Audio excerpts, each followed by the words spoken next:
question is that the bill be now read a second time, and I call the member for Riverina. Thank you, Deputy Speaker. If there is one piece of legislation which says everything about this Labor government, it is this. It is this one.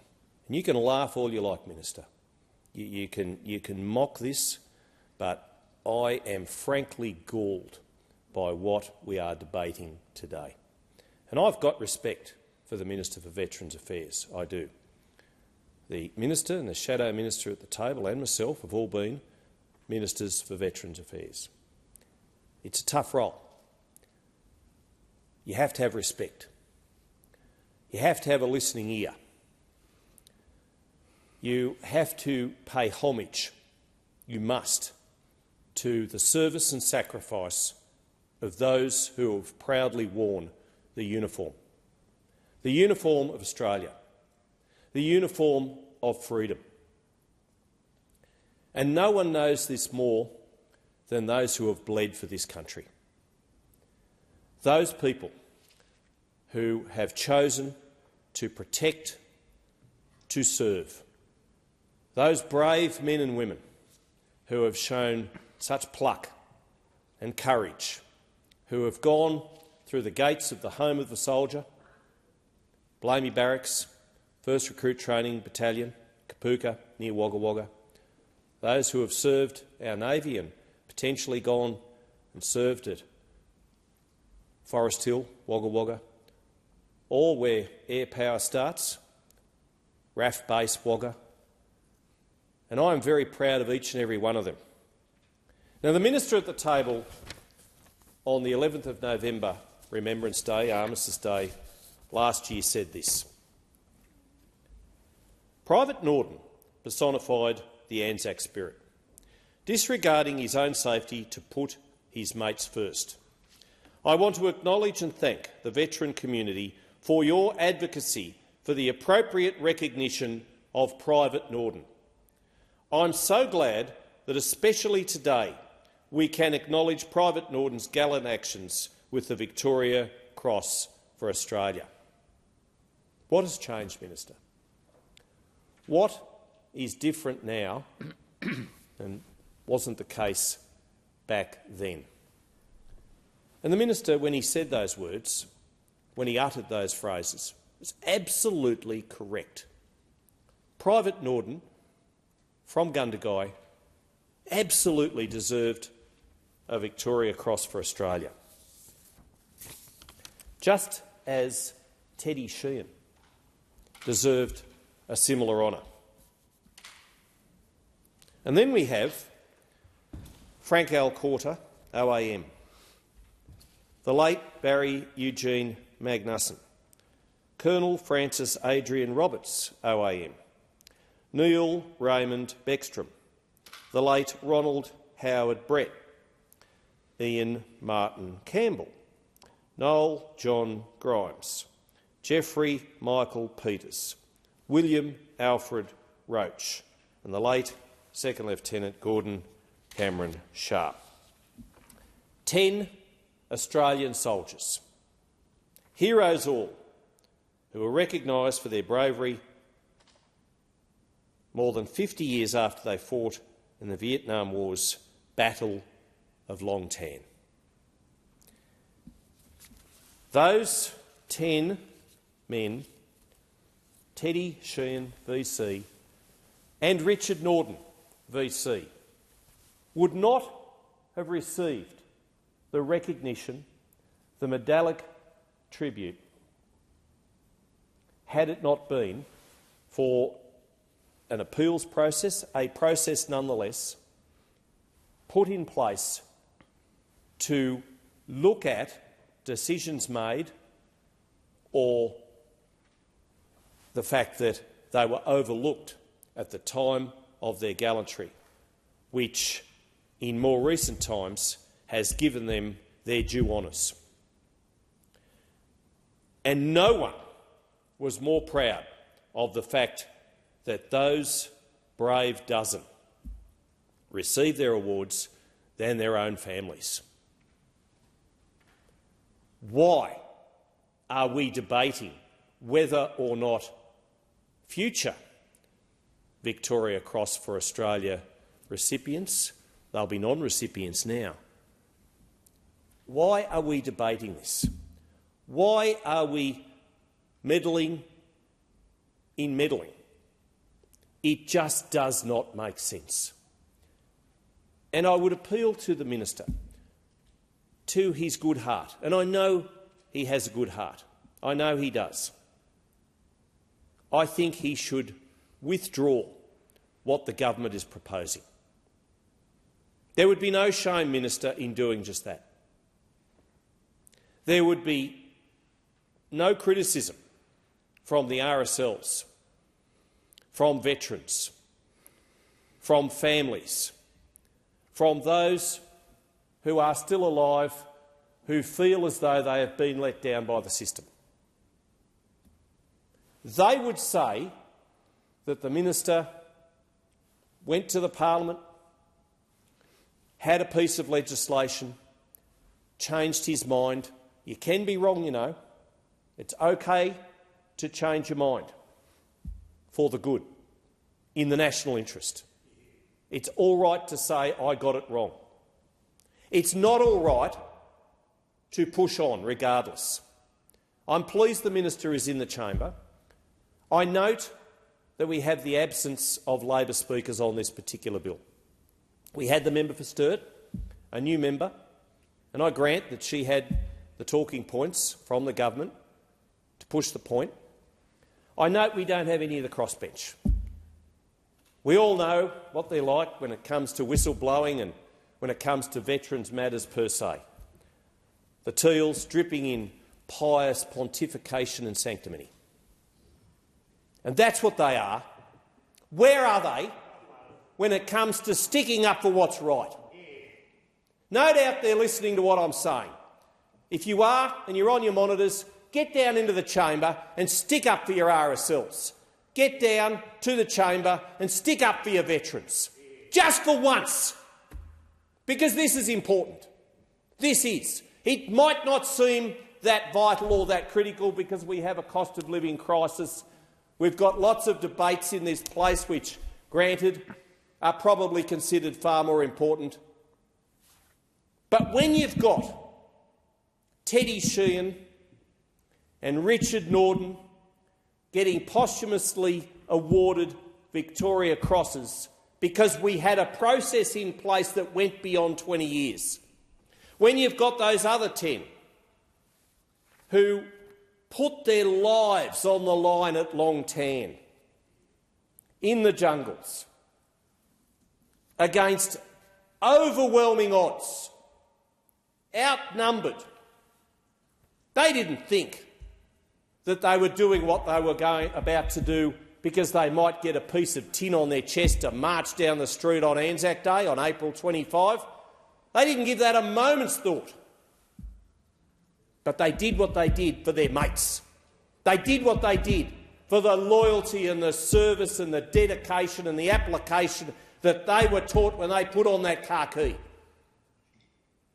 Because that's what our soldiers do. That's what those who proudly wear the white or the blue of the Navy and the RAF do. And we owe them the respect. We owe them the honour to make sure that if they go above and beyond, and every one of them does, but if they have that particular piece of valour, that gallantry, that moment where they go above and beyond and it's overlooked, it's forgotten, it's neglected by the process, or we have some military tribunal that doesn't see fit to award them at the time, that there should at least be a pathway down the track for recognition. We owe them that much. They placed their lives on the line so that we could have a fair and free democratic society. And it's no coincidence that if you go from the tomb of the unknown soldier and walk a direct line, you will go past the Menin Gate lines through the front door at the Australian War Memorial, that shrine of remembrance, brought to us by Bean, that great Australian, and you walk a direct line straight through the front doors of this place, the House of Parliament, the Federal Parliament, through the Cabinet room, straight to the Prime Minister's front door of his office, or her office if it's a female Prime Minister at the time.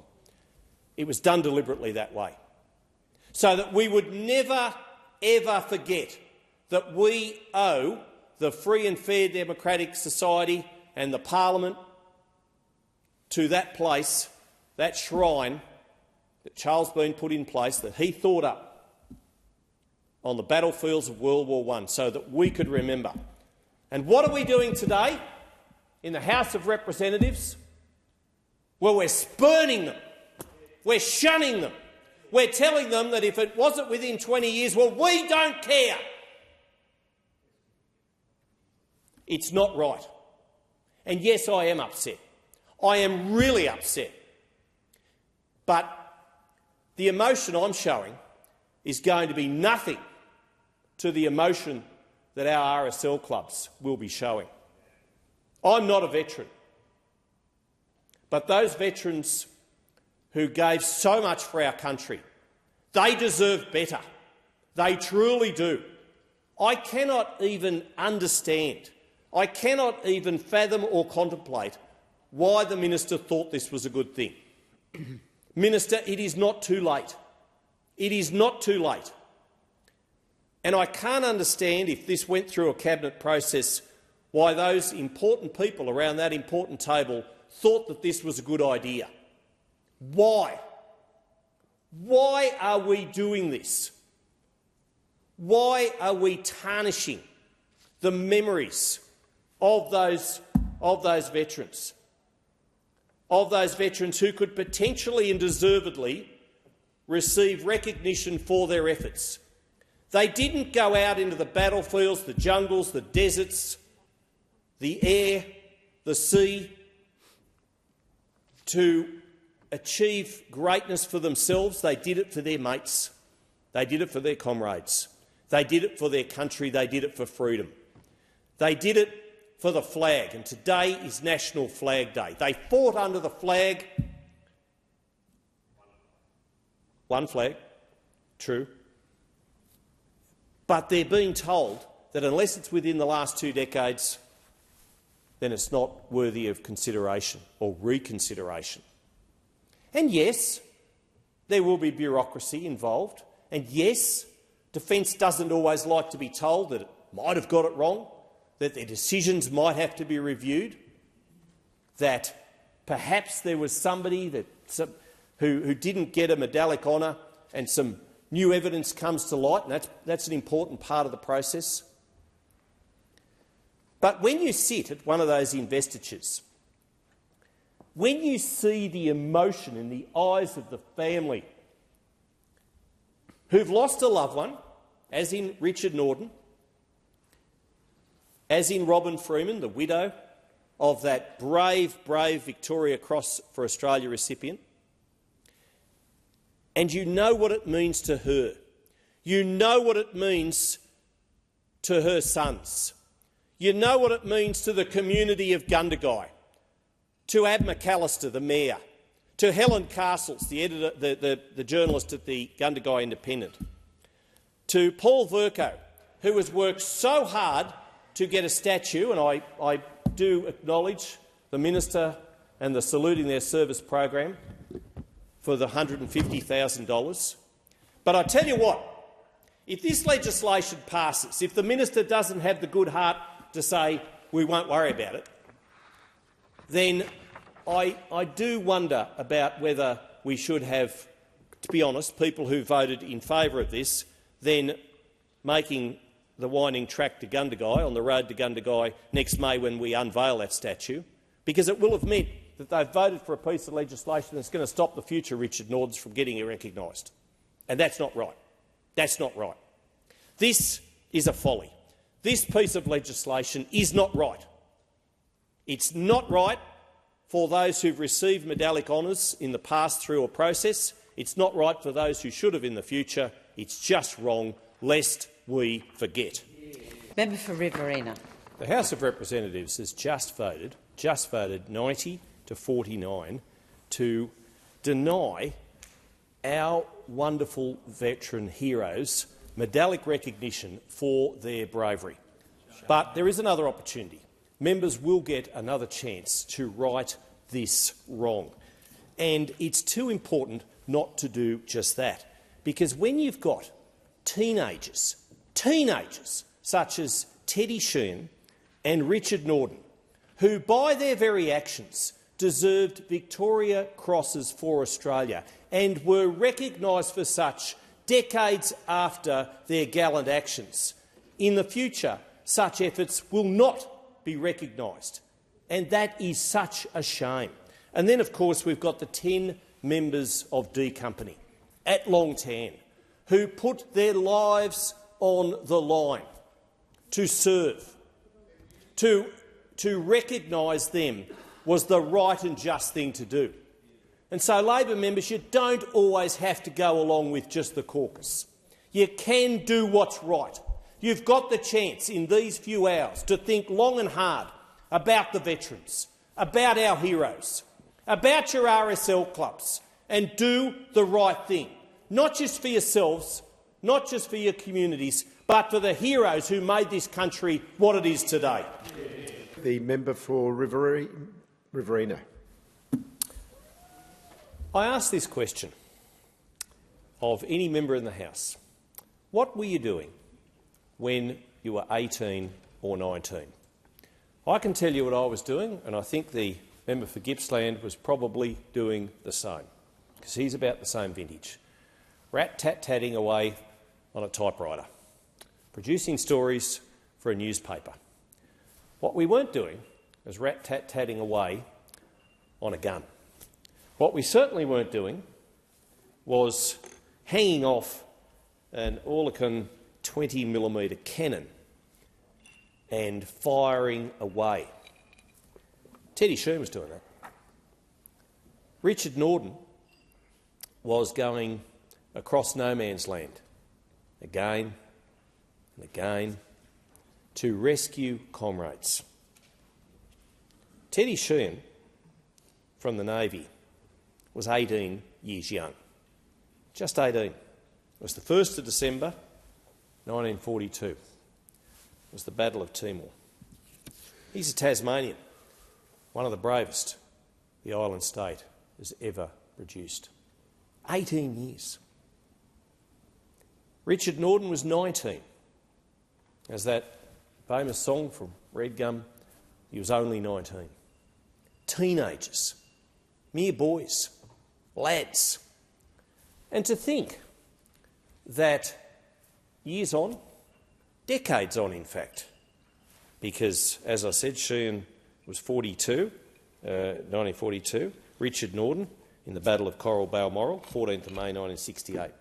Years on from those gallant actions, decades in fact, those two were justifiably, deservedly awarded, or their families were, Victoria Crosses for Australia, because Teddy and Richard, better known as Dick, were no longer with us. Teddy died on that day. We lost him. Dick died serving the Australian Capital Territory Police in Hindmarsh Drive, motorcycle accident, just 24.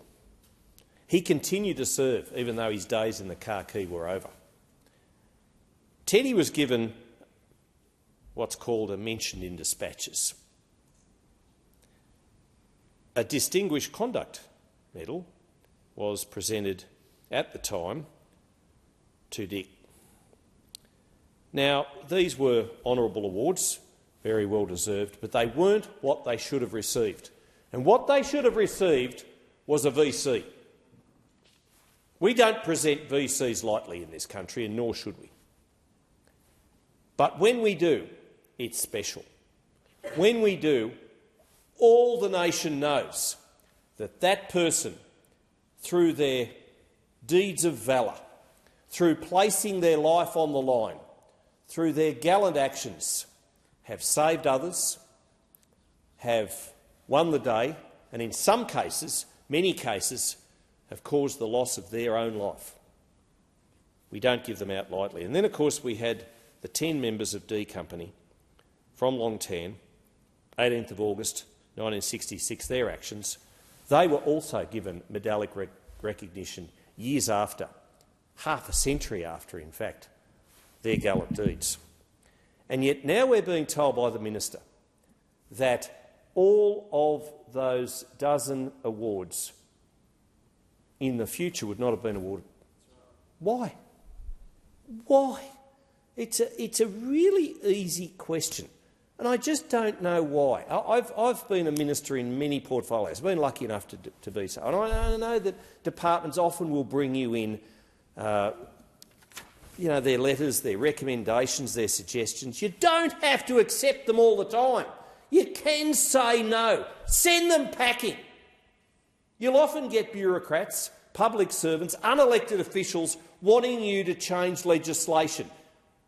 No is an easy word to say when it's a dumb piece of legislation. That's what this is. Minister, will World War II veterans or Vietnam veterans or Korean veterans have review rights under this bill that you are proposing?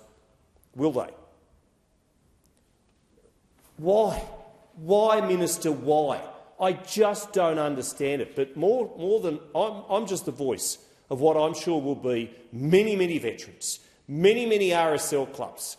Good luck when you go out and members of the Labor Party who've already voted against this go out on any given commemorative day in the future. Good luck. Why, Minister? Member for Riverina. Thank you, Deputy Speaker. The Gillard government did some good things. And Julia Gillard, had she been given more of an opportunity, would have been a great Prime Minister. Would have. But unfortunately we had that cabal of the Greens at the time, and with the Democrats and any others. Anyway, she brought in a couple of things which were quite good. One was the soils advocate.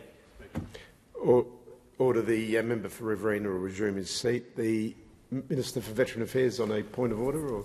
Thank you, Speaker. I'm sure the contribution to the great sum of human knowledge by the member for Riverina will be amazing, but it's not relevant to the amendment before the House. I thank the Minister for Veteran Affairs. I am listening carefully, and I ask the member for Riverina. Well, it's about the Minister actually backflipping on two things which were very good in the Gillard government. If he wants to shut me down, I'm talking about positives about the Gillard government. One was the National Soils Advocate, and the other was the ability to review decisions taken not to give veterans medals. So they were two good decisions made by the Gillard government. And if a Labor minister wants to say that a Nationals member who is praising a former Labor Prime Minister is not in the standing orders, well, good luck with that. But anyway, you might have to answer to your future Labor caucus. And what really galls me is the fact that we've got a situation where the Defence Honours and Awards Appeals Tribunal, an independent statutory body, was established in 2011 under the Gillard government. It was. And it was a good thing, as the Shadow Minister for Veterans Affairs has just outlined. Now, it was put in place under the Defence Act to consider Defence Honours and Awards matters, and it has both a review and inquiry function. And yet, what the Minister proposes to do with this legislation is overturn the decisions made or not allow a review, but only have it in a 20-year timeframe. Now, that will then ensure that veterans who fought in Vietnam, Korea and certainly World War II won't have their actions then been able to consider. Now, as of mid-2025, DHAT reported it had conducted 483 reviews, of which it had affirmed the original defence decision 283 times and had triggered a change in decision on 136 occasions, with the remaining withdrawn for consideration. Now, this represents about a quarter of decisions taken of the tribunal having been decided by Defence, but wrongfully decided by Defence because the decisions were overturned, only further proving the importance of the tribunal. Only further proving the importance of the tribunal. Now, in those cases which were overturned, those awardees deserved their recognition. But under the situation that the minister is proposing, they will not be considered unless it's within that 20-year time frame. And that is such a shame. As the Shadow Minister quite correctly pointed out, some veterans don't like to talk of their war service. But I tell you what they do want to do, and that is make sure that their comrades who have gone above and beyond with their gallant actions, if they deserve to have either the awards that they were given uplifted or indeed given an award that they weren't presented at the time within that 20-year time frame, well, they won't get it. But you have these, and you know, the minister who is proposing this, you know, he needs to really think about the loyalty, the service, the sacrifice that these people have made for and on behalf of our nation, for and on behalf of our flag, for and on behalf of what we are here for, and that is to ensure that we give a free and fair and democratic society a fair go. And this isn't giving veterans a fair go. This isn't giving the RSLs a fair go. And Australia should be all about a fair go. And I ask again the minister, why have you reached this decision? We're not seeing any Labor member, apart from the first-term member for Sturt, having backed you up, Minister. And I ask again, why has this decision been taken? Why are you backing up the bureaucrats instead of backing up the veterans, backing up the RSLs, backing up the communities who quite rightly think that this would be an absolute poor decision made in haste? Giving the call to the member for Riverina.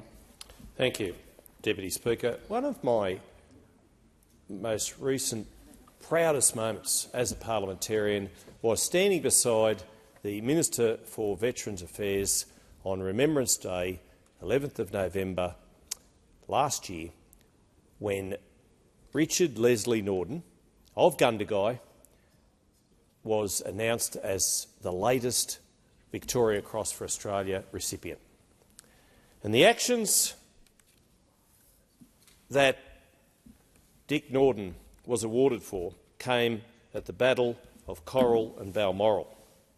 Now, on the 12th of May 1968, Australian and New Zealand forces set up fire support bases, Coral and Balmoral, in Ben Hoa, Vietnam. As part of the daily routine at FSB Coral, Richard Norden took part in infantry patrols, and the soldiers ventured kilometres away from base, doing reconnaissance and seeking contact with the enemy. On the 14th of May, Richard's platoon sustained heavy fire during one of a series of contacts outside the FSBs, and these contacts were part of a larger battle of Coral Balmoral. Using his pluck and showing care for his mates, he rescued a wounded soldier and recovered the body of another, with little cover and under intense enemy fire. The rifleman's audacious actions prevented further casualties. He saved lives. Army headquarters announced the names of Australian casualties in the Ben Hoa reconnaissance, with the Canberra Times reporting Richard as wounded but in a satisfactory condition. Now, amongst the many 1RAR wounded that week, but in a very satisfactory condition, were two of Riverina interest: Private John Milton Rance, 21, single of Temora, and one, wait for this, and the Nationals in the room will be very keen to know this, Second Lieutenant Timothy Andrew Fisher, 22, single of Borey Creek, of course, later Australia's 10th Deputy Prime Minister. Now, I rang Tim's widow, Judy Brewer, earlier this year and recalled the fact that her late husband and Richard were in different platoons, but as she reminded me, they were still good mates. Still good mates. And when Richard returned to Australia, he continued serving with the Australian Army. 19 years young he was awarded the Distinguished Conduct Medal, and that is etched in gold on the cenotaph at the end of Sheridan Street, on the eastern end of Sheridan Street, facing Canberra, if you like, and I encourage the minister next May, when the statue in Sheridan Street is unveiled, to come along and take a look for himself. Because those initials, etched in gold, DCM, are going to be replaced with VC. And they should have been VC back in 1968, but he got a Distinguished Conduct Medal, and he was very proud of that. But he should have got Australia's highest military honour. Now, thankfully and appropriately, because we had a system in place, a process, a pathway, he is now posthumously, because he died in a motorcycle crash patrolling with the ACT police when he was 24. But thankfully, he was awarded, his family were awarded a Victoria Cross for Australia. And the Minister and I were there that day, along with Prime Minister Albanese, along with the Governor-General, Sam Austin AC, when that announcement was made. And I was very proud, and I'm sure the Minister was too. He's nodding, and he was very proud because he made some very good comments. But, Minister, had that process, that pathway, not been in place, and under this bill that you are proposing, that you've put before the House, it will not be in the future, the Richard Nordens of the world would not be granted a Victoria Cross for Australia. And this is wrong. This is not right. This is not Australian. And I just don't understand why, when there's so many other things we could be discussing, why you've brought this bill, as a minister, to this place. It's not too late, Minister, to admit that this bill should not be taking effect. It's not too late to say you were wrong. It's not too late, and I'm sure we will not criticise it as coalition members if you do admit that this is not and will never be the correct time to put in place this sort of legislation which would prevent the Richard Nordens of the world getting their rightful recognition. Authorised by Michael McCormack, the National Party, Wagga Wagga.